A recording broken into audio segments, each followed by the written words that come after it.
Okay, let's get into the NL wildcard, which is on Wednesday night. It's at 8 p.m. Eastern. It's on TBS. You've got, Brian Anderson, Ron Darling, and Lauren Shahadi. That's going to be awesome. I love Brian Anderson and Ron Darling, man. They're so good. And Shahadi's fun, too. I'm excited for that. Oh, she's great. Yeah. I mean, you got to also... PSA, tonight you have to go the StatCast broadcast on ESPN2. Jason Benetti, Eduardo Perez, Mike Petriello over Matty V, A-Rod, Buster. I mean, you have to go ESPN2. I think Matty V, A-Rod, and Buster do a good job. Does A-Rod say some dumb shit every now and again? Yes, he does. But I think Matty V is, and we've talked about this, Aram, like he is the baseball guy. I think he's great at this stuff. Buster Olney's great. I kind of want to be Matt Vasgersian when I grow up. Yeah. That's I love that dude. Yeah. No, he's great. He talks about baseball all day, every day. Let's talk Adam Wainwright versus Max Scherzer. St. Louis Cardinals versus Los Angeles Dodgers. The Los Angeles Dodgers open as a minus 215 favorite. They are huge favorites. And Adam Wainwright, when I was talking about home road splits, Adam Wainwright has been phenomenal this year. Age 40 years old. He was born in 1981. 3.05 ERA, great overall season. Will probably not win the NL Cy Young, but had a great year. 2.74 ERA at home, but he's not at home. He's on the road where he has a 3.58 ERA. And against the Dodgers this year, he has a 4.32 ERA, 8 1/3, 4 earned runs against the Dodgers this year. Josh looking at me and be like, I don't care. Throw it out the window. Winner take all. Yeah. Aram, do you care? Absolutely not. Why does that not matter to you guys? 8 Why does innings? it not matter? It's one swing of the bat for a run. Like if one ball doesn't leave the yard and it's caught up at the wall, and instead of the 2-run shot, it's 2 earned runs in 8 innings. Now his ERA is spectacular. Like I just, to me, it just doesn't really matter. Yeah. I was more talking about maybe not against the Dodgers, but to the fact that he is a little bit worse on the road. Listen, especially with these guys, I don't care about sample size in 2021. It's Adam Wainwright and Max Scherzer. And that's that. That's all I have to know about this matchup. And I have a little bit more confidence in Max Scherzer than I do Wainwright, but I've got a ton of confidence in Waino. I would not have had any confidence if you asked me on April 15th, but here we are on October 5th, and I'm saying that Adam Wainwright is the man, still the man. This game can shake out a bunch of ways, and Aram and I were playing fake manager here, and we were scripting out, if we could, script out the perfect pitching sequence for St. Louis and for the Dodgers. How do you do it? Aram, what's the gist of how you went about it? Yeah, so for me, again, with Waino, of course, that's the guy you're going to, but short leash, like short leash for Waino. When he starts running into trouble, you got to pull him. I think you got to go to your best guy, and your best guy, if you really feel confident in what you've seen from him, is Jack Flaherty. Jack Flaherty in a piggyback role. See what you can get. Can you get 2 innings out of Flaherty? And then it's figure it the hell out. You go matchups. You go lefty, Gallegos on the lefties. You go with whatever you can do. But I think that the number one thing I'm doing is, if I get 4 out of Waino, I'm happy. If I get 5 out of Waino, I'm thrilled. I hope that Flaherty can give me 2. That gets me to the last couple innings I need. And what you really want, obviously, is that the offense puts up a 5 spot. That's not out of the question, given that Scherzer's looked human over the last couple starts, which he hasn't looked human since the trade up till that point. So I'm looking at, if you're the Cardinals, you're hoping you can keep them at 3 runs or under, and you're hoping that you can scrape for 4. Okay, real quick, Peter, I know you hate that. I know you hate the idea of going to Flaherty. Explain. So I don't hate the idea, and it's probably going to happen. But me personally, I am trying to stay away from Jack Flaherty as much as possible. I want Jack Flaherty to be available for game 1, to start game 1, rather than have anything to do with the wild card game. And I understand. Sometimes you just throw everything at the bucket and it's like, we got to win. I just don't know how well that sets them up for a potential series. Saying that, I understand. Is Jack Flaherty actually better of an option than maybe Alex Reyes for 5 outs, Giovanni Gallegos for 5 outs, Genesis Cabrera? They have a lot of arms in the back of that bullpen. My thing is, I don't think they have to go to Flaherty immediately when their bullpen is that strong, and then they're able to set Jack Flaherty up for game 1. Because if you just throw Jack Flaherty, Adam Wainwright, all your guys, and then you have John Lester or Woodford starting game 1, you're pretty much done at that point. In a 5-game series, you're pretty much done. That's just my take. And I'm not saying that they're going to do it, but I think they should stay away from Jack Flaherty as much as possible. Yeah, I'm playing point guard right now. Aram, why are you saying they got to get there? They got to get there because I think I'm in your boat too. There is no series if they lose this. There's no series you got a game plan for. And we're also assuming that Flaherty can be stretched out. I don't even think he can be stretched out that much. Like, he's only gone in relief so far since returning. You're just going to wheel him out into 5 innings. I think that's I think you start him itself. Game 1, 4 innings in game 1. I don't even think he can stretch to 4. I think he's probably going 2. We haven't even seen him go more than 1 inning since returning. He was dominant in that 1 inning when we last saw him yesterday, where he went 1, 2, 3 inning, 2 strikeouts. Like, I think you're pushing it to try to stretch him out. Take the bird in hand. He's shown that he's comfortable going in relief. Give you those 2 innings. I have zero confidence in Alex Reyes going more than 3 outs. The guy averages 6.5 walks per 9 innings. That guy makes me nervous even on a 3-out save. But you got to go to him in the 9th. Gallegos, I like a lot, but again, I think you play the matchups with Cabrera and Gallegos and go from there. But I don't see how you bridge that gap from Wainwright to the back end of the bullpen without Flaherty in the middle, given what this Cardinals team has.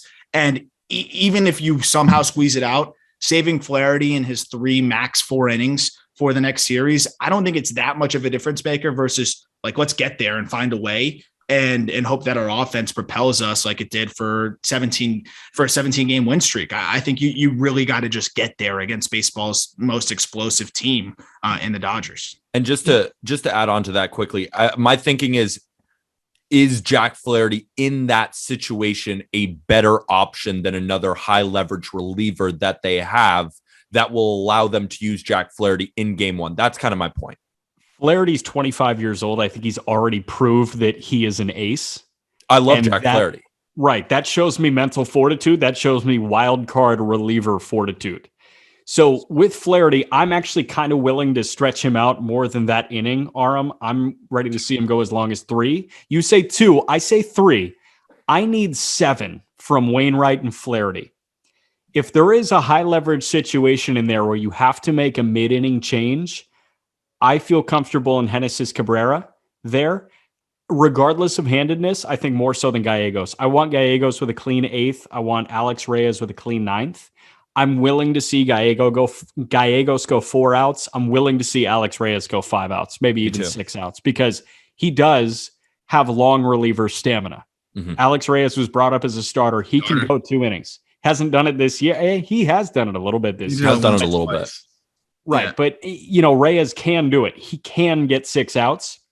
And that's been a stud, man. I mean, he has been the guy. They found their closer. They found their Swiss Army knife.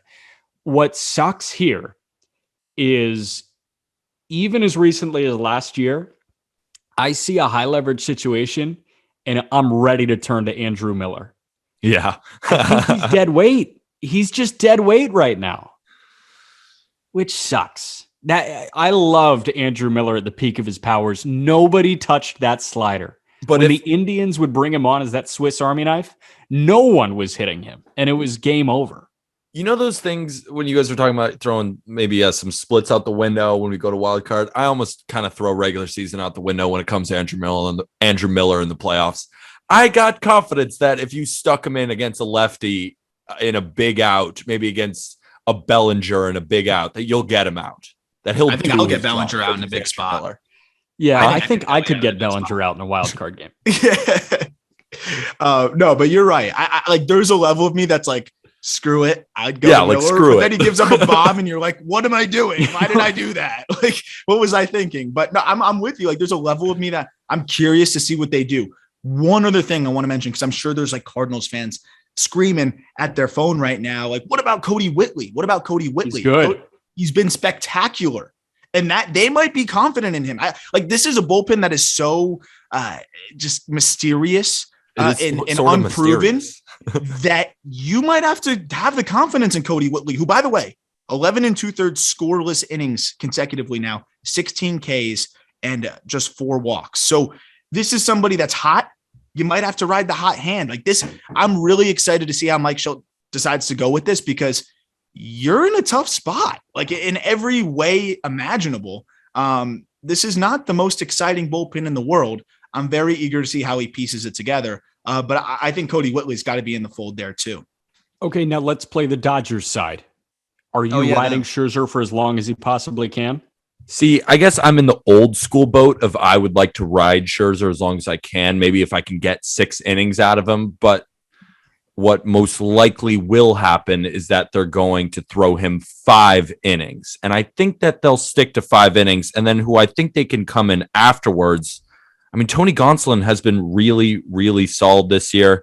They still have Blake Trinan. They still have Kenley Jansen. You could throw is David Price still around throwing pitches? He's throwing some pitches. He's throwing pitches. They seem to have plenty of guys. I'm just not that worried about the Dodgers. I think they will end up winning this game. Man, I can see Scherzer for 6, to be honest. That bullpen is really thin. Blake Trinan's been really good. We know that. I have 0 faith in Kenley Jansen. Yeah, 0. I've got next to 0 faith in Joe Kelly. This is really tough for me. I disagree. Kenley Jansen, 2.22 ERA this year. Trinan, 1.99 ERA. I have faith in them this year. Kenley Jansen's cutter looks unhittable right now. So Trinan in the 8th for sure, but how do you get there? If Scherzer can only go 5, how can you get to Trinan in the 8th inning? And then Dave Roberts, who would cut Dave Roberts' head off if he didn't put Jansen in for a save situation in the 9th inning? There would be top-down anger within the Dodgers if Kenley Jansen wasn't on for a save in the 9th inning, I feel like. But he was unusable at times in last postseason. I mean, the World Series, he was terrible. They really didn't put him in that much. I don't know. I mean, he's been better as of late. One game playoff, it really depends on the spot. I think you ultimately have to go to him. You just kind of have to.